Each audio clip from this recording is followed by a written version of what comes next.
सेहत के हवाले से अगर हम बात करें तो हमें ये लगता है कि हमारे पास टाइम ही नहीं है, वक्त ही नहीं निकलता। और अगर हम वर्जिश के बारे में सोचते हैं तो हमें सिर्फ एक ही चीज़ दिमाग में आती है कि वज़न कम करने के लिए वर्जिश ज़रूरी होती है।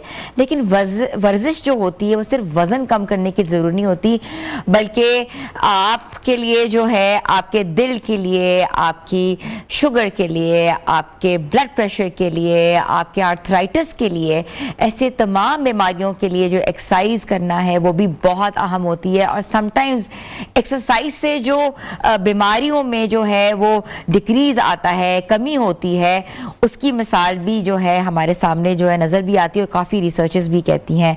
और टाइम बिल्कुल नहीं है, मगर जो लोग बीमार हैं, जिन लोगों को इस तरह के इश्यूज़ हैं, उनको 20 मिनट अपने लिए दिन में कैसे निकालने हैं और उन 20 मिनट में कौन कौन सी एक्सरसाइजेस करनी है, ख़ास तौर पे दिल के मरीज़ों के लिए जो है ब्लड प्रेशर, शुगर, आर्थराइटिस, और जिनको और भी बीमारियां हैं, मसल स्पैज़म्स हैं या इन्फ्लेमेशंस हैं या उनको वाटर रिटेंशंस हैं, तो हर इंसान को कोई ना कोई एक्सरसाइज प्रिस्क्राइब की जाती है। मगर करना कब है, कैसे है, किन औकात में, आज हम आपको बताएंगे। और बैलेंस डाइट के हवाले से तो हम हमेशा से बात करते हैं कि बैलेंस डाइट भी एक्सरसाइज के साथ साथ ज़रूरी है, तभी एक आप बैलेंस लाइफस्टाइल को अटेन कर सकते हैं। और वर्जिश का मतलब सिर्फ ये नहीं होता कि आप तेज़ रफ्तार में जो है चलना शुरू कर दें। वर्जिश के साथ साथ जो होता है, आपने जो बहुत सी ऐसी चीज़ों का ख्याल रखना होता है जिनको हम अक्सर नज़रअंदाज कर देते हैं। सारा दिन हम लोग बैठे रहते हैं और हम कहते हैं कि हम तो खाते भी कम है, लेकिन हम बैठे हुए हैं, यही भी बहुत बड़ा मसला है कि हमारी बॉडी जो है मोबाइल ही नहीं है, बॉडी की मूवमेंट ही नहीं। जब मूवमेंट नहीं होगी तो ऑटोमेटिकली इन्फॉर्मेशन होगी। तो आज हमारे साथ मौजूद हैं कलसूम भट्ट साहिबा। Of course she is an expert, fitness के बारे में बहुत ज़बरदस्त मालूमात भी देती हैं, एक्सरसाइज भी आज हम आपको करवाएंगे। मैं उनको वेलकम भी कहती हूँ। अस्सलाम वालेकुम। अस्सलाम। कैसी हैं कलसूम? ठीक, शुक्र अल्हम्दुलिल्लाह। ठीक है कलसूम, आपने भी वेट गेन किया हुआ है ना? हाँ जी। क्यों किया हुआ है? बस वैसे ही मैंने वो थोड़ा सा ज़्यादा स्मार्ट फील हो रहा था तो मैंने कहा चलो थोड़ा वेट गेन कर लेते। आपने कहा थोड़ा स्मार्ट फील हो रहा था, मैं खाना शुरू कर दूं ज़्यादा, है ना? होता है। और वैसे भी आजकल ना जिम में मेरी एक्सरसाइज हो ही नहीं रही। क्यों? वो बस मेंबर्स इतने ज्यादा होते हैं तो जिम की उनको करवाती रहती हो। हाँ। और खुद नहीं करती? खुद आज के रूटीन ही नहीं बन रही। देखो ना, एक फिटनेस एक्सपर्ट ये बात कर रही है कि अगर वो खुद जो एक्सरसाइज नहीं करेगी, ऑफ कोर्स उसका भी वेट गेन होगा, क्योंकि वो हमेशा हमारे शोज में आती हैं। और आज मुझे थोड़ा सा वेट ज्यादा लगा। और मेरी रूटीन में ये है कि मैं डाइट तो बिल्कुल भी नहीं करती। मैं खाती हूँ लेकिन मेंटेन सब कुछ खाती हूँ, सीरी पाए, बोंग शोंग सब कुछ। हाँ, और उसके बाद ये है कि जिम में मैंने हल्की फुल्की ही कर लूँ ना रूटीन से, तो वो भी मेरे लिए बहुत है। अब मेंबर्स इतने ज्यादा हैं जिम में, ऊपर से शाम में ज्यादा रश हो जाता है, तो इस वजह से हो ही नहीं रही। खवातीन के हवाले से हम बात करेंगे। ऑफ कोर्स ज्यादा टेंडेंसी उनमें भी होती है, मर्दों में तो एक जगह से होता है, उनका पेट निकल आता है, लेकिन खवातीन ओवरऑल चबी हो जाती हैं ऊपर से नीचे तक। तो जिनको प्रॉब्लम्स हैं, ब्लड प्रेशर है, आर्थराइटिस है, इन्फ्लेमेशंस हैं, वाटर रिटेंशंस हैं, शुगर है, हर खातून के लिए एक्सरसाइज अलग अलग है कि सेम कर सकती हैं? नहीं, हर की अलग अलग है। हर पेशेंट्स का भी इशू होता है, कुछ किसी का जॉइंट्स इशू होता है, किसी का ब्लड प्रेशर, किसी की शुगर्स का इशू है, तो कोई हार्ट पेशेंट हैं, कोई नी के जो पेशेंट हैं उनके लिए भी अलग-अलग एक्सरसाइजेज हैं। उनको, हाँ जी, उनकी भी अलग-अलग एक्सरसाइजेज हैं। जॉइंट्स का इशू है तो अगर नी का इशू होता है, जब पेशेंट हमारे पास जो मेंबर आते हैं, जी हमारे जॉइंट्स का इशू है, तो हमारे नी की प्रॉब्लम है, नी की प्रॉब्लम में नी स्पेस का, नी जेल का ये इशू होते हैं, तो उसके लिए किसी को कार्डियो अलाउ होती है, किसी को नहीं। ट्रेडमिल अलाउ है, साइकिलिंग अलाउ नहीं है, ये पेशेंट्स में ये इशू। हम सबसे पहले बात करते हैं जिनको आर्थराइटिस है, जिनको घुटनों का मसला है, टखनों का मसला है, जॉइंट्स का इशू है, उनको कौन कौन सी एक्सरसाइजेस करनी चाहिए और कौन सी नहीं करनी चाहिए? नी के जो इशू है उसके लिए ज़्यादा बेस्ट होता है कि हम कहते हैं कि कार्डियो आप कर लें, हल्की फुल्की वॉक कर लें। लेकिन कुछ नी प्रॉब्लम्स ऐसे होते हैं जो आप उनको वॉक करने का भी नहीं कह सकते, उनको आप बैठ के हल्की फुल्की एक्सरसाइज आप बता सकते हैं। और जो झाली जिनकी जॉइंट्स का इशू है उनको आप कार्डियो, साइकिलिंग, ट्रेडमिल अलाउ कर सकते हैं। और जिनकी बैठ के हम करने का एक्सरसाइज बताएंगे उनके लिए तो बेस्ट जो एक्सरसाइज होती है, उनके हम नी जॉइंट्स का या नी का ज़्यादा इशू है, नी जेल का स्पेस का इशू है, नी की स्पेस का इशू है, उनके लिए बैठ के ये एक्सरसाइज है, इजीली घर बैठ के आप कर सकते हैं। अच्छा, ये हील आप टो कर सकते हैं, ठीक है ना? हील टच करेंगे, हील अप करेंगे, उनके लिए ये बेस्ट एक्सरसाइज है। बाकी जो सी है जिन जॉइंट्स का नॉर्मली इशू है वो ट्रेडमिल भी कर सकते हैं और साइकिलिंग भी कर सकते हैं। जिनको जॉइंट्स का इशू होता है उनको जॉइंट्स में बहुत पेन रहती है। अक्सर लोग जो है हीलिंग पैड्स इस्तेमाल करते हैं, कूल पैड्स इस्तेमाल करते हैं, इंजेक्टेबल्स लेते हैं, उनको भी एक्सरसाइज करनी चाहिए लेकिन डॉक्टर से पूछ के साइकिल अलाउ होती है या ट्रेडमिल अलाउ होती है। अगर वो दोनों चीज़ें भी आपको डॉक्टर रिकमेंड नहीं करते तो आप घर में सिर्फ हल्की फुल्की वॉक कर लें। योगा भी कर सकते हैं। हाँ, योगा भी बॉडी एक्सरसाइज, वो फुल बॉडी एक्सरसाइज आपकी हो जाएगी। उससे यह है कि आपकी बॉडी मोबिलिटी, बॉडी स्ट्रेचिंग, वो माइंड फ्रेश, ये ठीक रहेगा। अच्छा, जिनको ब्लड प्रेशर के इश्यूज हैं, हाई बीपी है, of course high blood pressure वालों को एक्सरसाइज रिकमेंड की जाती है, उनको कौन कौन सी एक्सरसाइजेस करनी चाहिए? उनके लिए तो कार्डियो या वेट ट्रेनिंग की तरफ आ जाएं, हल्की फुल्की वेट ट्रेनिंग, वो जिम के रिलेटेड जितनी आप एक्सरसाइज कर सकते हैं उनके लिए बेस्ट है। और ये है कि अगर आप उसके साथ योगा अगर आप प्रेफर करें तो वो ज़्यादा बेस्ट है। योगा से ये है कि उनका माइंड फ्रेश रहेगा, माइंड रिलैक्सेशन होगी। वो योगा जो है साइकिलिंग कार्डियो करके योगा की तरफ चले जाएँ, वो ज़्यादा बेस्ट है। ठीक है। और शुगर के मरीज़ों के लिए आप क्या रिकमेंड करती हैं? शुगर के मरीज़ के उनको तो वॉक करनी ज़्यादा बेस्ट है। 20 मिनट वॉक करें सुबह उठ के, वो ज़्यादा बेहतर है। और उससे ये है कि इंसुलिन की तरफ जाएं, और उससे बेहतर यह है कि आप एक्सरसाइज करें। और एक्सरसाइज कर, इंसुलिन भी अगर आप लेते हैं और एक्सरसाइज साथ करते हैं तो आप 23% जो है आपके ना इंसुलिन के जो बेहतर चार्जेस हैं ना वो बेहतर हो जाते हैं। और जिनको गट हेल्थ इश्यूज हैं, स्टमक डिसऑर्डर्स हैं, गैस्ट्रिक इश्यूज हैं, उनको भी वॉक करनी चाहिए या आपको लगता है कि उनको वेट ट्रेनिंग्स करनी चाहिए जिम में? वॉक ही करनी चाहिए उनको। वॉक और साथ योगा बेस्ट है। योगा बेस्ट है। अच्छा, मुझे कुलसुम ये बताएगा कि अक्सर लोग कहते हैं कि ये जो मशीन का इस्तेमाल ये अच्छा नहीं होता, आप घर में एक्सरसाइज कर लें, क्योंकि ख़वातीन के पास टाइम भी नहीं होता। ऊपर से अक्सर आपको देखा है कि मशीन्स की वजह से इंजरीज भी हो जाती हैं।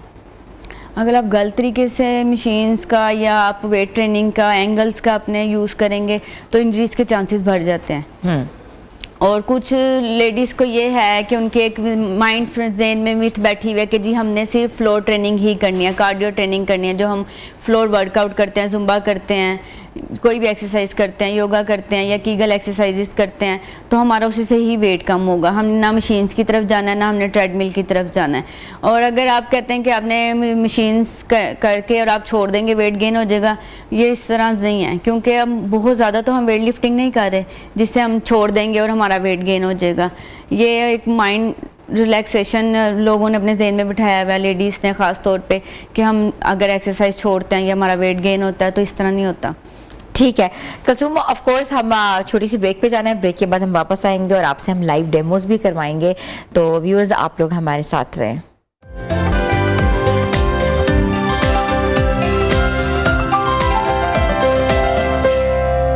Welcome back viewers. हमने सोचा कि लाइव डेमो करके एक्सरसाइज के हवाले से आपको बताएं कौन कौन सी वर्जिश जो है किस किस चीज़ों के लिए ज़रूरी है, और घर बैठे बैठे ख़वातीन 20 मिनट में अपने लाइफस्टाइल को कैसे बेहतर बना सकती हैं, एक्सरसाइजेस कौन कौन सी कर सकती हैं, कौन कौन से पोज जो हैं वो कर सकती हैं, और जो लोग नहीं कर सकते उनको क्या करना चाहिए। Over to you Kulsum. जी कुलसुम। हाँ जी, सबसे पहले हम स्टार्ट करेंगे योगा के 5 पोजेस से। जो मैं आपको फर्स्ट एक्सरसाइज का योगा का पोज बताऊंगी वो है चाइल्ड पोज। ठीक है, सबसे पहले आपने ऐसे बैठना है।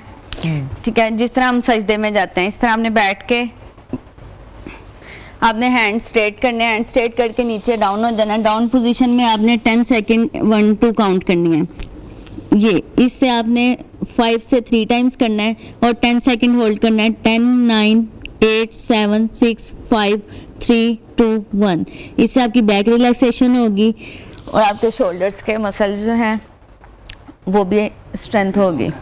ठीक है, इसके बाद हम जो सेकंड पोज करेंगे वो है कैट काउ पोज।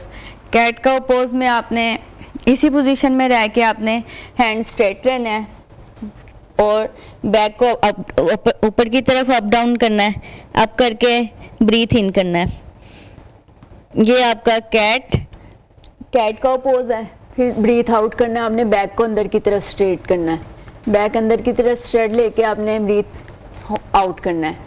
ठीक है, ये भी आपने 10 सेकंड काउंट करके 10 9 8 7 6 5 4 3 2 1। ठीक है, उसके ठीक है। बाद थर्ड एक्सरसाइज जो आपने योगा की पोज लेना है वो आपका है हाई प्लैंक। हाई प्लैंक आपका फुल बॉडी एक्सरसाइज है, full body strength, back strength और आपकी ग्लूट्स हैमस्ट्रिंग पे स्ट्रेच आएगा, वो आपने लेना है हाई प्लैंक। ये भी आपने 10 सेकंड होल्ड रखना है। 10 9 8 7 5 4 3 2 1, ये आपने 3 टाइम्स करना है। ये आपका हाई प्लैंक है, ये हाई प्लैंक है। ठीक है। उसके बाद जो हम करेंगे फोर्थ जो है वो है डाउनवर्ड्स फेस रॉगिंग, वो भी हाई प्लैंक की तरह है। उससे भी आपकी कोर एंगेज होगा, ग्लूट्स हैमस्ट्रिंग उसके ऊपर इफेक्ट पड़ेगा। वो आपने जो लेना है वो इस पोजीशन में आपने लेना है। इस पोजीशन में आपने लेके 10 सेकंड होल्ड करके आपने काउंट करना है। और जो 5 जो है वो है हमारा ग्लूट ब्रिज। ब्रिज से ये है कि आपकी ग्लूट्स और हैमस्ट्रिंग पे स्ट्रेचिंग होगी। वो आपने स्ट्रेट लेट जाना है, वो अपने ऐसे बैठ के स्ट्रेट लेट के इस पोजीशन में आपने लेटना है और आपने ग्लूट्स अप डाउन करके ग्लूट्स ब्रिज बनाना है। ये आपका ब्रिज है। ये आपने 10 9 8 7 6 5 4 3 2 1 काउंट करके 5 4 4 टाइम्स करना है।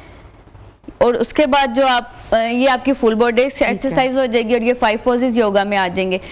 ये जो ब्रिज हमने बनाया ये आप पीसीओएस के पेशेंट्स के लिए भी बहुत अफेक्ट करता है। उसके अलावा जो अगर आप एक्सरसाइज करते हैं बैठ के स्ट्रेंथ कोर को इंगेज करेंगे, अंदर की तरफ स्ट्रेच देंगे, 1 सेकंड होल्ड रखेंगे, ब्रीथ इन ब्रीथ होल्ड करेंगे। ये आप 20 टाइम्स एक्सरसाइज कर सकते हैं घर में चलते फिरते। आप ये एक्सरसाइज कर सकते हैं बेली की, जो इससे आपकी जो बेली की जो फैट है वो मेल्ट होगा। बेली एक्सरसाइज बहुत बेस्ट है। उसके अलावा जो आप एक्सरसाइज जो पेशेंट्स हैं जो एक्सरसाइज घर में नहीं कर सकते, चेयर्स पे बैठ के करनी है, उनके जॉइंट्स का इशू है, वो चेयर पे बैठ के एक्सरसाइज कर सकते हैं। उनके लिए है कि आप ये आपकी चेयर है, चेयर पे बैठ के आप हैंड्स अप डाउन कर सकते हैं। ये आप 10 टाइम्स कर लें। 3 स्टेप्स में ले सकते हैं, 3 रैप्स करेंगे, 3 सेट्स करेंगे, 10 टाइम्स करेंगे, ठीक है। और उसके अलावा आप बाजुओं की चेयर्स पे बैठ के एक्सरसाइज कर सकते हैं, बाजू ट्विस्ट कर सकते हैं। ये भी आप 10 टाइम्स 3 सेट्स आराम से इजीली घर बैठ के कर सकते हैं। और वो ख़वातीन जो कहती हैं कि जी हम लोग वॉक करके भी हमारी कोई बॉडी पर इफेक्ट नहीं, अगर आप वो 20 मिनट की एक्सरसाइज आप करें तो आपके लिए बहुत बेस्ट है। घंटों जिम करना ज़रूरी नहीं है, आप घर में 20 मिनट अपने लिए वर्कआउट के लिए निकाल के इजीली एक्सरसाइज कर सकते हैं। अच्छा कुलसूम, ये भी बताओ, आप मैट पे उस वक्त कुछ खवातीन का बहुत ज़्यादा फैट होता है, टमी एरिया, हाँ जी, पूरा टायर बना होता है, उनसे हिलना जुलना बहुत मुश्किल है। किसी का आर्म एरिया बहुत हैवी होता है, उनके लिए कोई एक्सरसाइजेज हैं आपके लिए? हाँ, बैठ के अगर आप घर में बैठ पे बैठ गए हैं या चेयर पे बैठ गए हैं, आप बाजू अप डाउन कर सकते हैं। जैसे वो फ्रंट रेस, लेटर रेस, इस पोजीशन में वाटर बोतल पकड़ लें, वाटर पानी की, या डंबल्स अगर आप घर में हैं, लीटर की बोतल वो पकड़ लें। अगर आपके घर में डंबल हैं तो आप वो यूज़ कर सकते हैं। काफ़ी लोगों ने घर में, लेडीज़ ने डंबल्स भी रखे हुए हैं, हर चीज़ है, पूरा जिम भी है, लेकिन करते नहीं है। आप उस पे खड़े लेकिन आप करते नहीं है। ट्विस्टर के लिए आप ये साइड ट्विस्ट कर सकते हैं, ये आपकी ट्विस्टर के लिए ये भी बेस्ट एक्सरसाइज है। नेक की एक्सरसाइज बताओ। नेक की एक्सरसाइज है कि आप नेक को ये आपका सारा गला सारा स्ट्रेच आएगा। आप बबल खा सकते हैं, ये एक्सरसाइज कर सकते हैं। अक्सर ये एरिया आपका बढ़ जाता है, बहुत ज्यादा बढ़ जाता है, अच्छा भी नहीं लगता उसके साथ। और ये साइड्स, इस साइड्स और फ्रंट, ये आप 3 टाइम्स ये कर सकते हैं। ठीक है, thank you so much Kulsoom Bhatt.